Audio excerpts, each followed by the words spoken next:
Hello everyone, welcome to own channel Ritu Sani online video of government exam. As you know, English pedagogy batch going on and हम लोगों ने जो पूरा syllabus decide किया था, आज हम उस सिलेबस का लास्ट चैप्टर कवर करेंगे।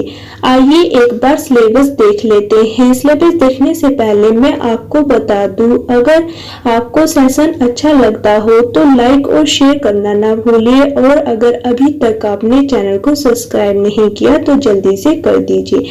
आइए चलते हैं आपके इंग्लिश पेडागोजी के सिलेबस पर। देखिए, लैंग्वेज एक्विजिशंस एंड लर्निंग से लेकर टीचिंग लर्निंग मटेरियल तक आपने चैप्टर कंप्लीट कर लिए थे। आज हम चलेंगे अपने लास्ट टॉपिक पर, जो कि है रेमेडियल टीचिंग।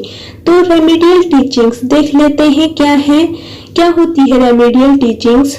मतलब जो बच्चे पिछड़ जाते हैं या क्लासरूम में पार्टिसिपेट नहीं कर पाते, उनके लिए हम जो टीचिंग देते हैं वो होती है आपकी रेमेडियल टीचिंग।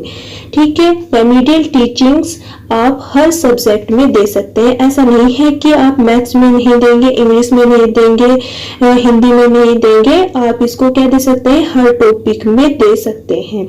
हर एक टॉपिक में रेमेडियल टीचिंग्स कर सकते हैं, क्योंकि आप जानते हैं कि आपकी जो कक्षा होती है उसमें इंडिविजुअल डिफरेंसेस के बच्चे आते हैं। क्या आते हैं आपकी क्लास में, इंडिविजुअल यानी कि डिफरेंसेस के बच्चे आते हैं अलग अलग। और आप नहीं जानते, कोई बच्चा मैथ्स में वीक है और कोई बच्चा इंग्लिश में वीक है, या कोई बच्चा हिंदी में वीक है, या किसी बच्चे की फिजिकल अपीयरिंग में कमी है, और कुछ बच्चे मेंटली डिसऑर्डर में होते हैं। तो उन सब बच्चों के हिसाब से आपको रेमेडियल टीचिंग देनी होगी। एक बार रीड कर लेते हैं क्या लिखा है आपका।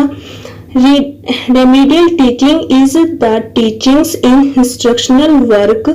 वर्क क्या मतलब आपका, इंस्ट्रक्शन वर्क। ये एक टीचर से या शिक्षण है, मतलब एक इंस्ट्रक्शनल वर्क या अनुदेशन कार्य है जिसमें आप क्या करते हैं। देखिए, cried out to proved remedials major.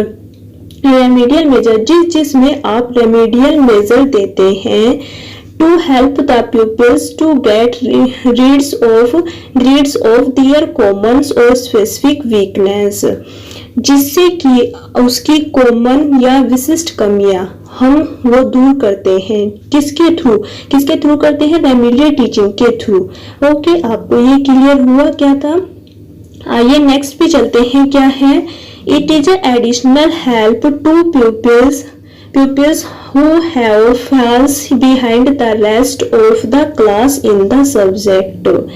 क्या मतलब, वे एक अलग से हेल्प की जाती है, उनको क्या की जाती है, जो इट इज एडिशनल हेल्प, उनको क्या की जाती है, एक अलग से हेल्प की जाती है बच्चों का who have falls behind the rest of the class in the subject, जो क्लास में सब्जेक्ट में पीछे रह जाते हैं। मीन्स कुछ बच्चे पीछे रह जाते हैं और उनकी जो उनकी कमी है उनको दूर करने के लिए आप क्या करते हैं, रेमेडियल टीचिंग करते हैं। जैसे आपको टीचिंग बुक में देखिए, जैसे टीचर्स आपको बुक में दिखा कर पढ़ाती है ना कि ये यहाँ पर ये लिखा है, यहाँ पर लिखा है, तो वो ऐसे क्या कर रही है, आपकी रेमेडियल टीचिंग्स करा रही है। आपको क्लियर हुआ, आपको रेमेडियल टीचिंग समझ आ गई होगी।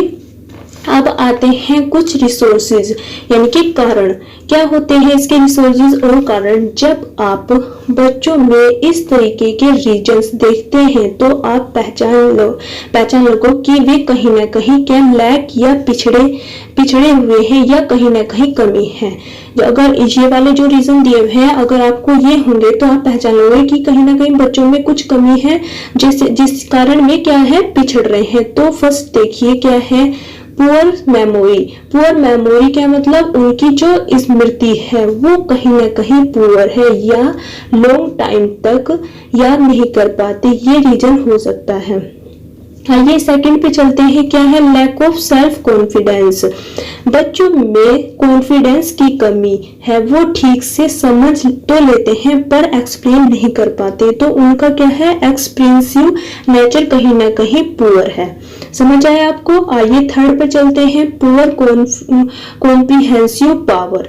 मतलब जो बच्चे हैं वो अपनी चीजों को व्यक्त नहीं कर पाते ठीक से, यानी कि जो बच्चे हैं वे अपनी चीजों को व्यक्त नहीं कर पाते ठीक से ना, मतलब जब आप बच्चों में कॉन्फिडेंस नहीं होता तो वो अपनी चीजों को व्यक्त नहीं कर पाएंगे। अगर किसी बच्चे में कॉन्फिडेंस नहीं होगा, चाहे उसे पता होगा, पर वो अच्छे से उस चीज को एक्सप्लेन नहीं कर पाएगा। समझ तो लेगा। ओके, आइए नेक्स्ट देखते हैं क्या है वीक इन अटेंशन। ये बहुत बच्चों में देखते हैं या प्राइमरी बच्चों में ADHD इसे आप कहते हैं अटेंशन डेफिसिट हाइट्स डिसऑर्डर। मतलब जो बच्चा होता है वो कहीं ना कहीं अपने आप को डाइवर्ट कर लेता है। क्या मतलब हुआ, जो बच्चा है वो कहीं ना कहीं अपने आप को क्या कर लेता है, डाइवर्ट कर लेता है। ठीक है ना, आपको समझ आ गया होगा। तो वो क्या हो गया, लैक ऑफ अटेंशन की कमी क्या होती है, मतलब उसमें लैक ऑफ अटेंशन की कमी होती है, बच्चों में मेनली पाई जाती है। नेक्स्ट देखिए क्या है, lack of creativeness. Lack of creativeness क्या होता है, बच्चों में सृजनात्मक का गुण नहीं है, जिसकी वजह से वो नई नई चीजों को डेवलप नहीं कर पाते। क्या मतलब, यानी कि सृजनात्मकता का गुण नहीं है, जिससे वो क्या है, नई नई चीजों का विकास या डेवलप नहीं कर पाते। ओके, नेक्स्ट पर चलते हैं क्या है, फियर्स ऑफ सब्जेक्ट। बच्चों को विषय में ही प्रॉब्लम है, जैसे आपको किसी ने बता दिया या आपने फील किया, और जैसे इंग्लिश में टेस्ट होता है तो इंग्लिश को छेड़ेंगे नहीं। अगर टीचर्स ने आपको कुछ दिया तो आप उसे छेड़ेंगे अगर आपको इंग्लिश में प्रॉब्लम है। ऐसा कुछ नहीं होता। इंग्लिश, मैथ्स, हिंदी, इनमें से कोई भी सब्जेक्ट फियरी नहीं होता। बस आप उसमें आपके अंदर क्या है, वो डर बना रहता है कि यार मैं ये नहीं पढ़ सकता, वो ये नहीं पढ़ सकता, उसे खत्म कीजिए। ओके, इसका मतलब क्या है, फियर ऑफ सब्जेक्ट। नेक्स्ट देखिए क्या है, स्पेलिंग मिस्टेक्स। स्पेलिंग मिस्टेक्स क्या होगा, बच्चों में जब स्पेलिंग में मिस्टेक करते हैं, जब बच्चे स्पेलिंग में मिस्टेक करते हैं तो उसकी प्रॉब्लम क्या है, तभी वो पिछड़ रहे हैं। तो क्या है, उसकी प्रॉब्लम यही है, और इसलिए क्या बच्चा पिछड़ रहे हैं। बच्चों में डिवीजन, तो इससे क्या होंगे, बच्चे डिवीजन नहीं ला पाएंगे, मार्क्स नहीं ला पाएंगे। तो ये भी आपका क्या है, रीजन है पिछड़ने का। ओके, नेक्स्ट देखिए क्या है, रीडिंग्स प्रॉब्लम। रीडिंग प्रॉब्लम्स मतलब क्या होगी डिसलेक्सिया, मतलब बच्चों को पढ़ने में प्रॉब्लम होती है। जब बच्चे पढ़ते हैं तो उन्हें कहीं ना कहीं प्रॉब्लम का सामना करना पड़ता है। ओके, ठीक है ना, ये समझ आ गया होगा। आइए नेक्स्ट पर चलते हैं। नेक्स्ट क्या है आपका, वीक इन प्रॉब्लम सॉल्विंग। वीक इन प्रॉब्लम सॉल्विंग क्या होगा, जो बच्चा है वो समस्या का समाधान नहीं कर पाता। अगर बच्चा समस्या का समाधान नहीं कर पाएगा तो कहीं ना कहीं पिछड़ जाएगा।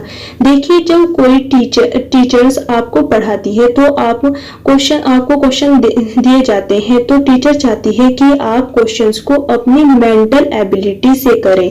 तो आपको प्रॉब्लम सॉल्व बनना होगा। तो क्या बनना होगा, आपको प्रॉब्लम सॉल्वर बनना होगा। तो बच्चा कहीं ना कहीं अगर प्रॉब्लम सॉल्व नहीं कर पाता तो उसको कहीं ना कहीं उसकी क्या है, वीक ऑफ प्रॉब्लम सॉल्वर है। तो वो क्या है, आपका वीक ऑफ प्रॉब्लम सॉल्वर है। बच्चा पिछड़ जाएगा बच्चा, ठीक है ना।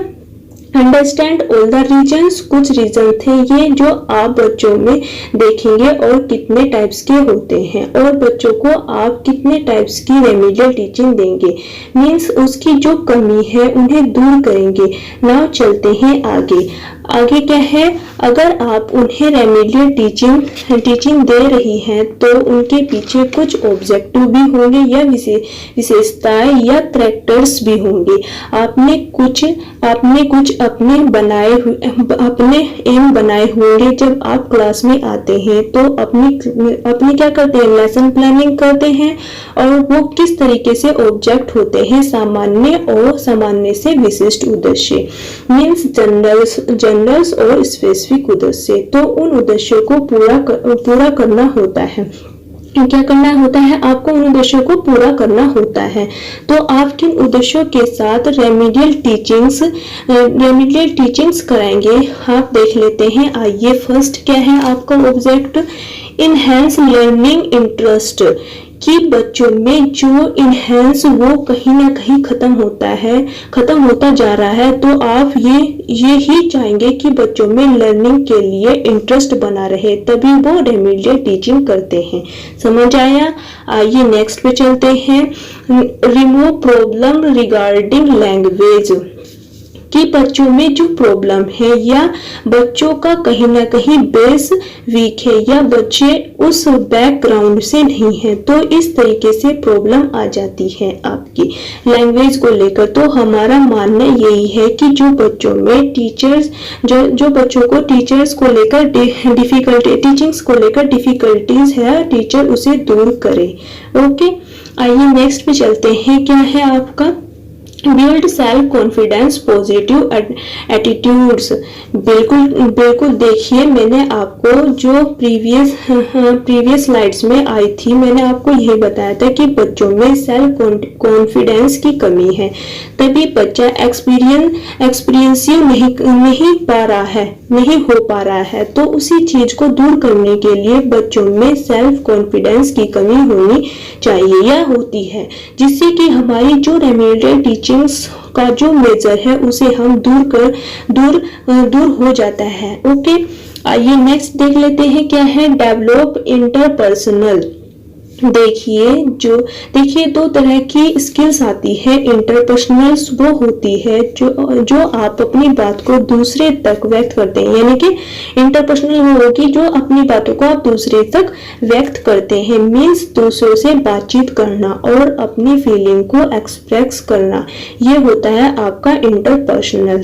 बट जब आप इंट्रापर्सनल की बात करो तो ये होती है आप अपने आप को कैसे एक्सप्रेस कर पाते हो। इंट्रा मतलब होता है अंदर और इंटर मतलब होता है दूसरों से।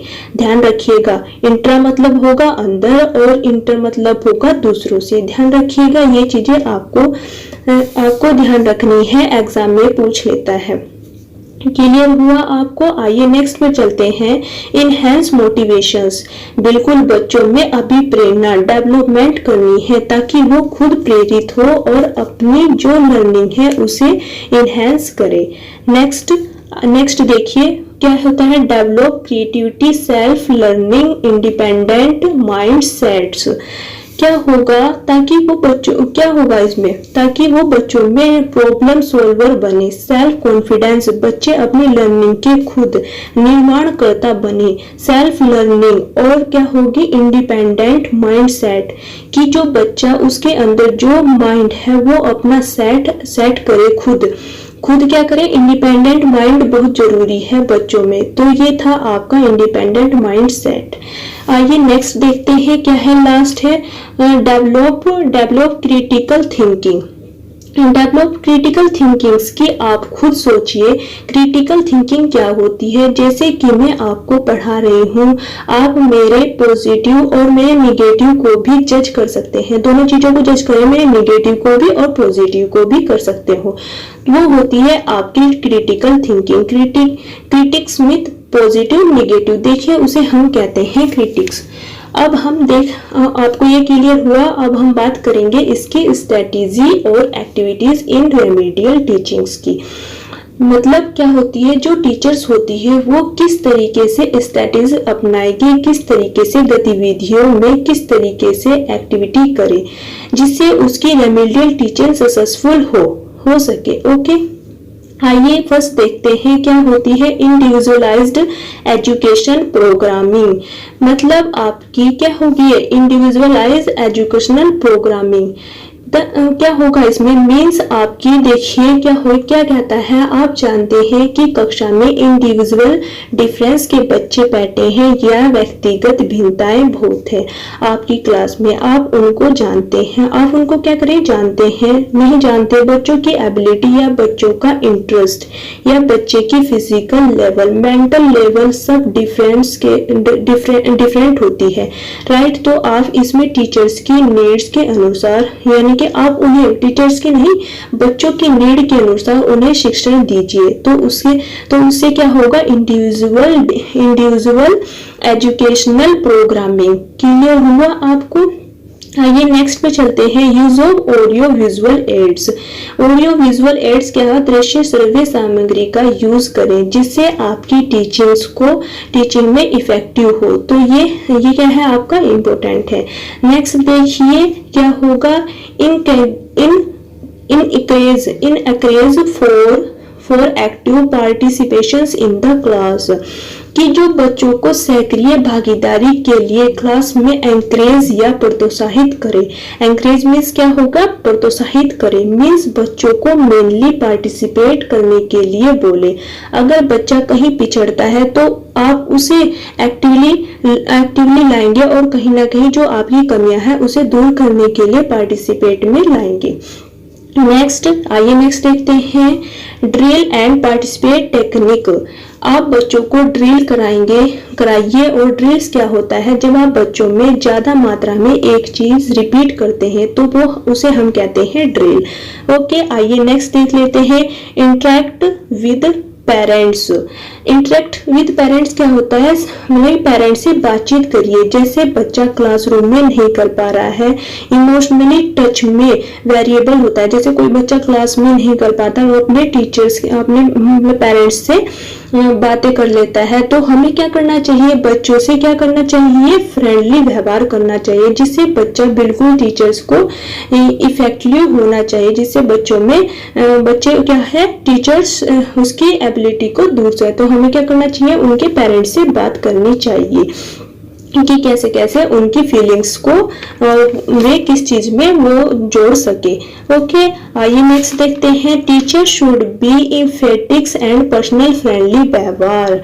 मतलब क्या हुआ, बिल्कुल जो टीचर्स है वह एम्फेटिक होनी चाहिए, मीन्स रीजंस चाहिए, और बच्चों के साथ फीलिंग भी जुड़ी होनी चाहिए, और बच्चों के साथ फ्रेंडली व्यवहार करना चाहिए।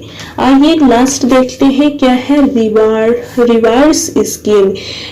इसमें बिल्कुल ठीक है। देखिए, पॉजिटिव अटेंशंस बनाने के लिए या मोटिवेशंस करने के लिए कभी कभार आपको एक्सटर्नल फैक्टर्स भी लगाने पड़ते हैं। तो ये क्या है आपका, रिवार्ड्स देना या प्रेजेंट देना एक बच्चों को। तो एक एक्सटर्नल फैक्टर से जब आप बच्चों को रिवार्ड्स देते हैं तो वो एक्सटर्नल मोटिवेशंस हो जाता है। तो इस तरीके से कुछ स्ट्रक्चर आपके इंस्ट्रक्शन थे जो आपने रेमेडियल टीचिंग में दिए थे। इजी है, आपको ये क्लियर हो जाएंगे। आपकी ऑब्जेक्ट क्या होते हैं, रीजंस क्या होती है, studies of activities in remedial teachings क्या होती है, आपको ये क्लियर हुआ। नेक्स्ट आपके कुछ टॉपिक लेफ्ट रह गए होंगे, हम नेक्स्ट लेक्चर्स में आपको वे कराएंगे। धन्यवाद दोस्तों, थैंक यू फॉर वॉचिंग।